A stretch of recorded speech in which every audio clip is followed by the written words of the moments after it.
Everyone, welcome to the knowledge cradle. So आज का हमारा टॉपिक है for loop and for each. तो पहले तो हम इसका सिंटेक्स देख लेते हैं, फिर हम इसका कोड करेंगे। तो सबसे पहले हमारा हमारे ये लूपिंग स्टेटमेंट हमने दो कर ली थी, एक वाइल लूप और डू वाइल। नेक्स्ट हमारे आ जाते हैं फॉर लूप। तो बाकी लैंग्वेजेस में ऑलमोस्ट अवेलेबल रहता है, बट एक फॉर ईच होता है, ये जावा में हमारा ऐड हुआ है। तो फॉर लूप में हमारा is a control statement that allows code to execute repeatedly.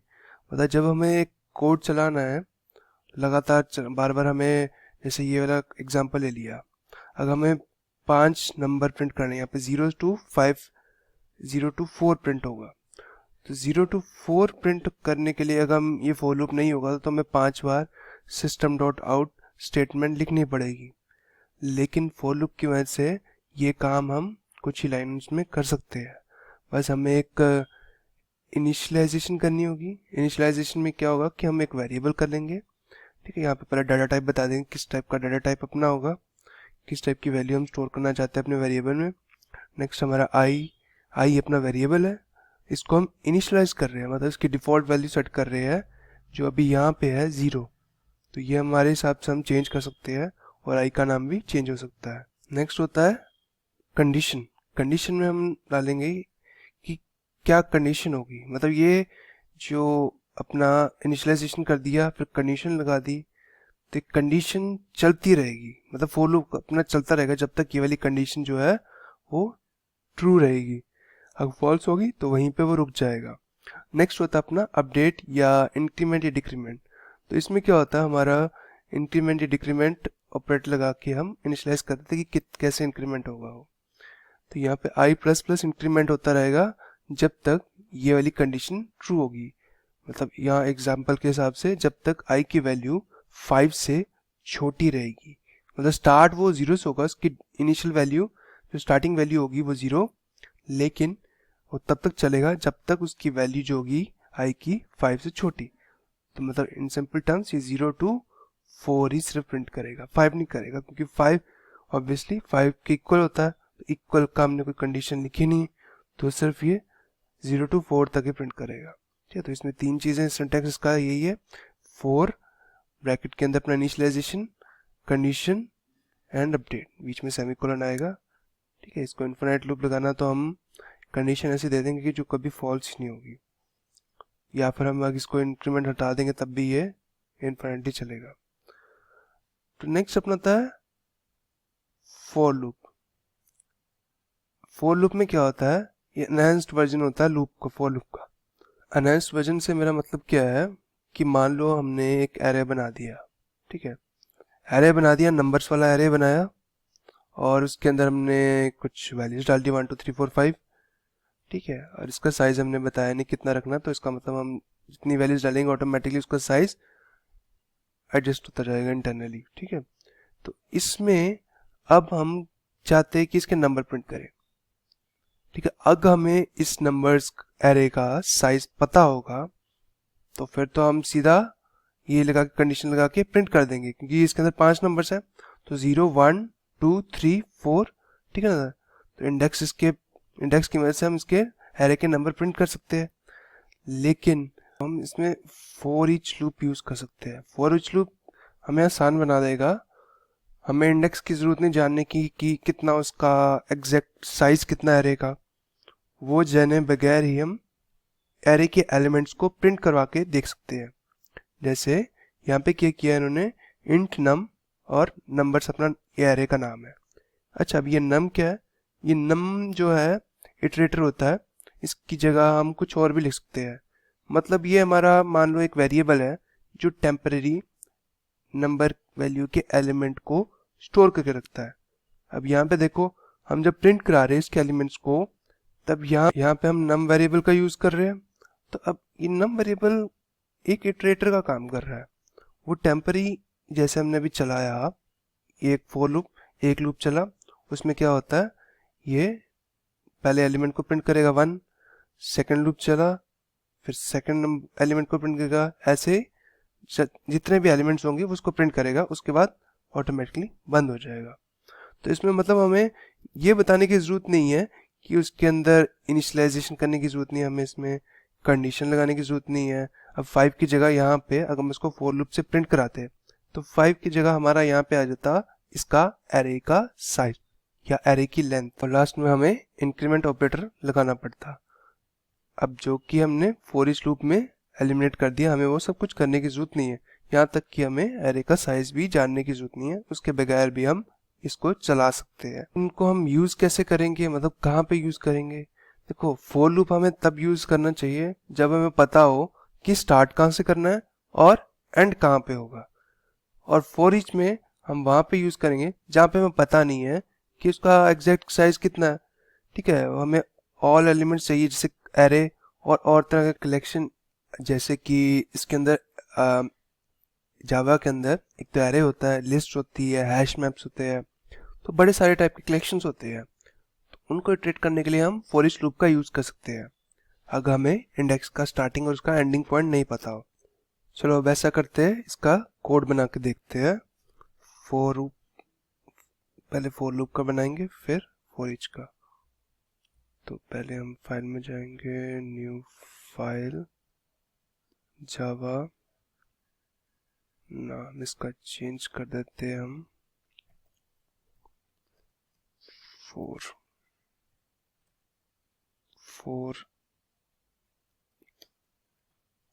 And for each.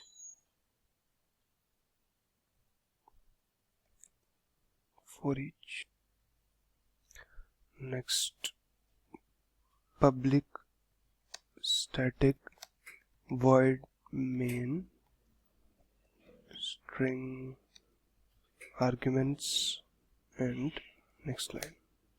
तो अभी पहले हम for loop का बनाएंगे। पहले सिंपल सा बनाते हैं, जो हमने भी देखा था उसी को पहले बना के देख लेते हैं।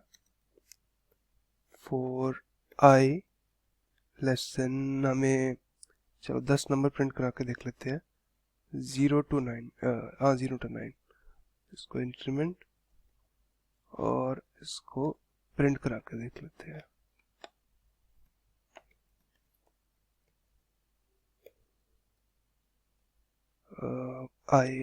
ओके, सेव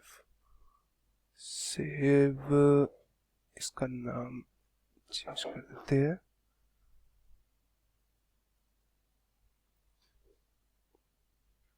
सेव हो चुका है, इसको अभी रन करा के देखते हैं। लेट्स सी रन होके क्या आउटपुट आता है इसका। तो इसका आउटपुट है, हाँ, 0 to 9 तक नंबर प्रिंट हो गए। तो मतलब फॉर लूप में हमें बताना पड़ता है उसका स्टार्टिंग पॉइंट क्या है और एंडिंग पॉइंट क्या है। अब वैसे ही मुझे इसको उल्टा प्रिंट कराना है, तो बस कुछ नहीं करना, इसका मैंने जैसे यहाँ पे 0 लिखा हुआ है, यहाँ पे 10 कर देना है और इसको उल्टा प्रिंट करा रहा हूँ मैं। तो तब तक चलेगा जब तक ये 0 से बड़ा होगा, और तब तक क्या होगा, ये डिक्रीमेंट होता रहेगा, डिक्रीमेंट। ओके, इसको रन करके देखते हैं। अब ये देखो उल्टा प्रिंट हो गया, 10 to 1 तक प्रिंट हुआ है और तब तक हुआ है जब तक वो 0 से बड़ा हुआ है। तो इस तरीके से हम इसको असेंडिंग और डिसेंडिंग ऑर्डर में चला के देख सकते हैं। ठीक है, अब ये अपना फॉर लूप हो गया। ठीक है, इसके अंदर हम और चीज़ें ऐड करना चाहे तो कर सकते हैं। जैसे मैं अभी इसको बैक जाता हूँ, 0 to 10 है, तो मुझे चाहिए, मैं टेबल प्रिंट करना चाहता हूँ कोई भी टेबल का। तो ऐसा करता हूँ मैं, मुझे 11 तक चाहिए फिर तो, या फिर हाँ 11 तक चाहिए, इक्वल टू 10। मतलब वो तब तक चलेगा जब तक 1 है और 10 के इक्वल है या उससे छोटा है, तो तब तक ये इंक्रीमेंट होता रहेगा। तो इसको मैं चला के देखता हूँ, तो अब ये 1 to 10 चल रहा है। ठीक है, अभी यहाँ पे लेस देन नहीं दिया, मैं साथ में इक्वल टू का साइन भी दे दिया हो, तभी ये वाला आउटपुट दे रहा है। अब मुझे इसका एक कोड बनाना है जिसमें ये टेबल प्रिंट करना, तो मैं यहाँ पे एक वेरिएबल बना देता हूँ जिसके अंदर मैं नंबर डालता जाऊँगा। तो अभी मैं 7 कर देता हूँ और सेमीकोलन लगा दिया। तो अभी मुझे इसके अंदर कुछ नहीं करना, बस यहाँ पे थोड़ा प्रिंट में चेंजेस कर देने हैं, जैसे कि 7 है, तो हम चाहिए कि आउटपुट कैसा आना चाहिए, मैं कमेंट में लिख के बता देता हूँ कमेंट में। तो मुझे आउटपुट चाहिए इसका, जैसे 7 है, 7 1 7, मुझे मतलब इस तरीके से आउटपुट चाहिए। तो पहले तो अपना नंबर प्रिंट होगा, उसके बाद अपना कॉन्कैटिनेट लगा के मुझे ये x चाहिए, इसके साथ स्पेस चाहिए, नेक्स्ट में कॉन्कैटिनेट होके मुझे चाहिए नंबर चाहिए, ठीक है नंबर। तो नंबर अपना i रहेगा, और यहाँ पे कॉन्कैटिनेट नंबर के साथ होगा, और लास्ट में इक्वल टू का साइन भी लगा है, किसका लास्ट तो नहीं है लेकिन इक्वल टू का साइन है, तो इसका साइन हो गया। नेक्स्ट कॉन्कैटिनेट, लास्ट में जो मल्टीप्लाई होके आंसर आएगा तो वो हमारा नंबर, मल्टीप्लाई के लिए हम एस्ट्रिक साइन यूज करेंगे, नेक्स्ट आई। तो इसको अब सेव करते हैं और इसको प्रिंट करा कर देखते हैं। तो अब ये देखोगे 7 का टेबल आ गया। तो इसी तरीके से बस यहाँ पर नंबर चेंज करते जाऊंगा और बाकियों के टेबल भी प्रिंट होते जाएंगे, ठीक है। ये नंबर अपना यहाँ से आ रहा है, ठीक है, सेम नंबर चीज रहेगी। नेक्स्ट अपना स्ट्रिंग है, इसको कॉन्कैटिनेट किया हमने आई जो इसका इटरेटर है, नेक्स्ट इक्वल्स टू, देन इसका प्रोडक्ट जो मल्टीप्लाई होके आंसर आता है। तो ये तो हो गया अपना simple code multiplication table print कराने का, और फॉर लूप यूज करके। अब मुझे चाहिए फॉर लूप का एग्जांपल। तो फॉर लूप के एग्जांपल के लिए पहले मैं इसको हटा, ठीक है, तो इसको मैं हटाता हूँ, और इसकी जगह हम पहले तो अपना सिंपल वाला एक एम्प्टी एरे बना देते हैं जिसका साइज हम नहीं डिक्लेयर करेंगे, ठीक है, ब्रैकेट में हमने खाली छोड़ दिया हुआ है। तो इसका सेम हम कर लेते हैं, इसके अंदर हम 1 इंटीजर है तो कुछ भी डाल दूंगा, तो इसके अंदर आ जाएगा 7879075। ओके, तो ये नंबर हमारे एक एरे के अंदर प्रेजेंट है, नंबर्स वाले एरे के अंदर। तो नंबर्स वाले एरे के अंदर प्रेजेंट है। इसको एक तरीका तो अपना यही होता है कि फॉर लूप लगाऊं, और इसका इंडेक्स फर्स्ट का 0 है, सेकंड का 1 है, इसका 2 है, इसका 3 है, इसका 4 है। तो मुझे इसको प्रिंट कराना है, तो मैं तो एक तो सिंपल तरीका तो यही है, system dot out dot println, then numbers, इसके अंदर मैं इंडेक्स डाल दूंगा। मुझे जैसे 77 प्रिंट करना है, ये 4th नंबर है, तो सेव, नेक्स्ट रन करके देखते हैं इसको। तो ये मैं 45 प्रिंट करा रहा है, हमने इंडेक्स का 3rd देना चाहिए था, 0 1 2 3, 3rd इंडेक्स पे है वो। इसको रन करके देखते हैं फिर से, 77 आ गया।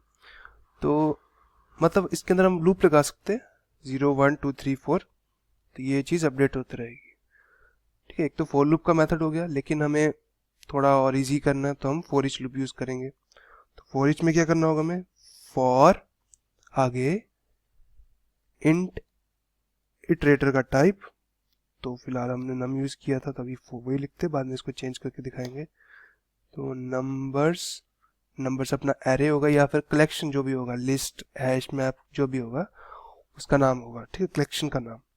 नेक्स्ट ब्रैकेट हमने लगाई, और system dot out dot println, ठीक है। ये याद रखना, इसमें एस कैपिटल है, कई लोग इस एस को छोटा लिख देते हैं, तो वो हमारा नहीं होना चाहिए। तो अब सिंपल हमें एलिमेंट्स इसके प्रिंट करा के देखने जो इसके अंदर प्रेजेंट है।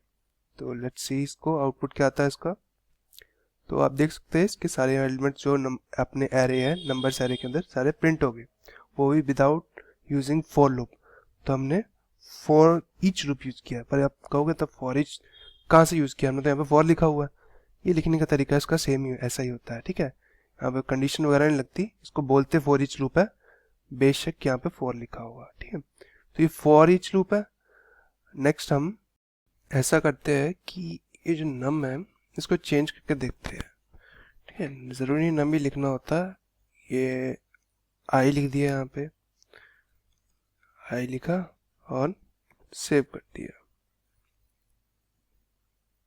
तो अब ये देखोगे इससे भी वैल्यू चेंज होगी। तो यहाँ पे आई क्या सिर्फ इटरेटर का काम कर रहा है, इसकी जगह हम कुछ और भी लिख सकते हैं, ज़रूरी नाम ही लिखना है। यूजुअली हम आई लिखते हैं, जैसे आपने पाइथन में किया होगा, उधर फॉर का लूप चलता तो एक तो दूसरा लूप भी होता है जिसमें बताना पड़ता है स्टार्टिंग कौन सी, इनिशियलाइजेशन कौन सी और कंडीशन कौन सी है।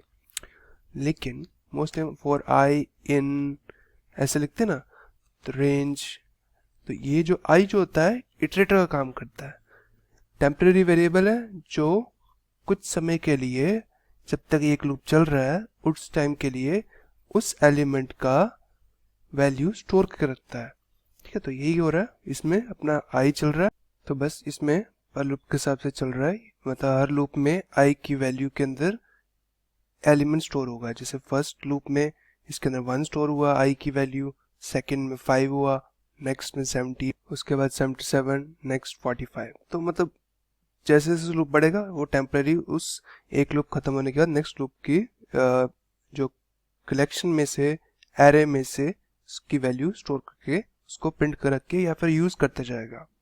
तो इसका तो सिंपल सा ही होता है। ठीक है, तो देख लेते कुछ रह तो नहीं गया। हाँ जी, अपना फॉर लूप हो गया, फॉर ईच हो गया, एनहांस्ड वर्जन अपना फॉर लूप का जिसको हम एरेज में यूज कर सकते हैं, एरे लिस्ट में यूज कर सकते हैं, ये हम करेंगे आगे। जब फिलहाल काम तो ऐसे सेम ही करते हैं, हमें एक लिस्ट बनानी है और उसको प्रिंट करने के लिए कंसेप्ट इसका सेम रहेगा।